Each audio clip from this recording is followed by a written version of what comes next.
we're here to announce a landmark victory for the Department of Justice, our law enforcement partners, and the United States of America. As you've heard, drug kingpin Ishmael Zambada Garcia, also known as El Mayo, has confessed to a lifetime of crime in service to the Sinaloa cartel, a foreign terrorist organization. Thanks to the relentless work of our prosecutors and our federal agents, El Mayo will spend the rest of his life behind bars. He will die in a U.S. federal prison where he belongs. His guilty plea brings us one step closer to achieving our goal of elimination of the drug cartels and the transnational criminal organizations throughout this world that are flooding our country with drugs, human traffickers, and homicides. Under President Trump's leadership, the Department of Justice is on the front lines of this fight. We're standing shoulder to shoulder with all of our law enforcement partners to dismantle these narco-terrorists, and that's exactly what they are. They are narco-terrorists. El Mayo was one of the most prolific and powerful drug traffickers in this world. His partner was El Chapo. They were co-founders of the Sinaloa cartel. They brutally murdered multiple people and flooded our country with drugs. Their reign of terror is over. He will never walk free again. Over the last 3 decades, El Mayo and his accomplices made billions of dollars, hundreds of millions each year they were making by bringing poisonous drugs into our country.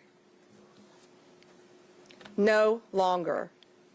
The Sinaloa cartel initially built their businesses with cocaine, but then under El Mayo's leadership, they turned to heroin, they turned to fentanyl. They purchased fentanyl precursor chemicals from China. They made the drug in Mexico and flooded it into our communities, killing our kids. El Mayo also ensured that the Sinaloa cartel operated and protected its drug trafficking business by relying on extreme violence. They used military-grade weapons and directed hitmen to kill their adversaries. They committed gruesome assassinations, kidnappings, and horrible crimes to maintain discipline within their own organization. He ordered the murders of countless individuals and rivals. Many innocent people died as a result of this as well. El Mayo operated with impunity at the highest levels of the Mexican drug trafficking world by paying bribes to government officials, by bribing law enforcement officers. He controlled corrupt officials and officers who protected his workers and his drug shipments that traveled from Mexico into our country. El Mayo's crimes have been so prolific that in the past 2 decades, he's been indicted in no fewer than 16 federal courts across our country. 16. From Western District of Texas to Chicago to here in the Eastern District of New York. He escaped justice for decades, but under President Trump's leadership, he has finally been brought to justice. Today's conviction is the latest success in the United States fight against deadly cartels and transnational criminal organizations. We've made remarkable progress. Just to give you a few examples, under President Trump's direction, the United States State Department designated the Sinaloa cartel, together with 5 other cartels and MS-13 and TDA, as foreign terrorist organizations due to the serious threat that they pose to our national security. As a result, The DOJ has already charged leaders of the Sinaloa cartel with narco-terrorism and charged alleged members with support and supporters of TDA, MS-13, and CJNG, currently one of the most violent gangs, cartels in Mexico. They provided material support to a terrorist organization. We are calling these drug kingpins what they are: international narco-terrorists that invade our country, threaten the sovereignty of our borders, and destroy our communities. They are terrorists, and we will prosecute them like they are terrorists. Since President Trump took office, Mexican authorities have expelled more than 50 high-ranking cartel leaders and other dangerous criminals to our country to face prosecution. More than 50. These are historic numbers that ensure that these criminals will face justice and face justice on American soil. We now have leaders from CJNG, Sinaloa, and Los Zetas in custody.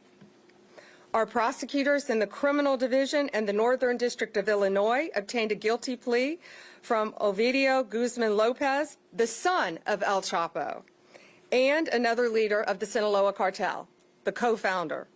Just a few weeks ago, on August 14th, we announced criminal charges against 5 cartel leaders and high-ranking members of these united cartels.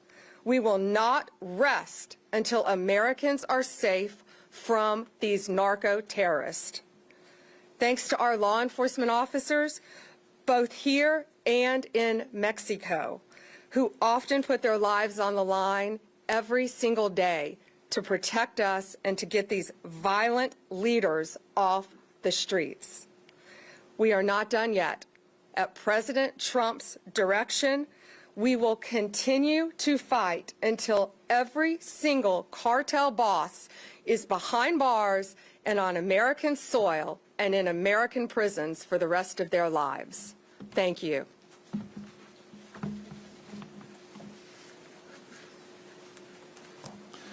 Thank you, Attorney General Bondi.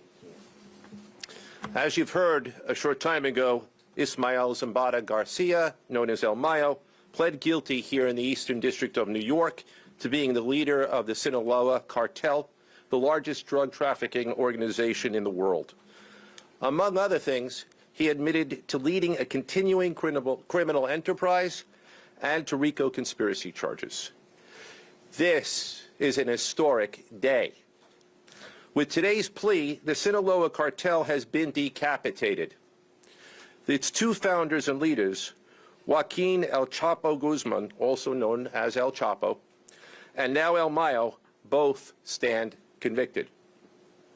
These defendants built a criminal empire in Sinaloa, Mexico.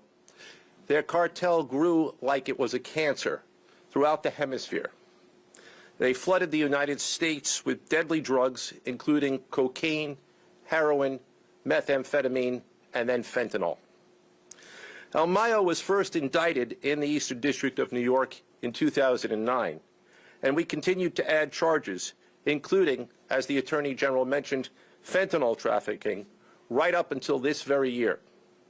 As a result of his conviction, El Mayo faces a sentence of life in prison without the possibility of parole. This conviction is also a testament to the unrelenting determination of the prosecutors and the law enforcement agents who would never stop seeking to bring El Mayo to justice. As our Attorney General has pointed out, the plea marks the conclusion of a decades-long effort by hardworking and dedicated public servants across the United States. I want to thank the prosecution team from the Eastern District of New York, Assistant United States Attorneys Francisco Navarro, Robert Pollack, Adam Amir, Lauren Bowman, and Rebecca Ercolag.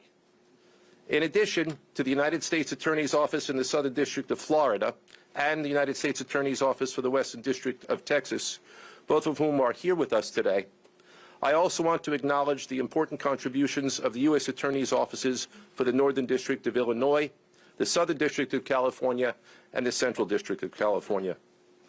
I would also like to thank our American law enforcement partners at the FBI, Homeland Security, and the DEA, along with numerous other law enforcement agents throughout the government. I would also like to thank our counterparts in the Mexican government. Finally, I gratefully acknowledge the presence here today of Frank Tarantino from the DEA, Ricky Patel from Homeland Security, and Philip Bates from the FBI.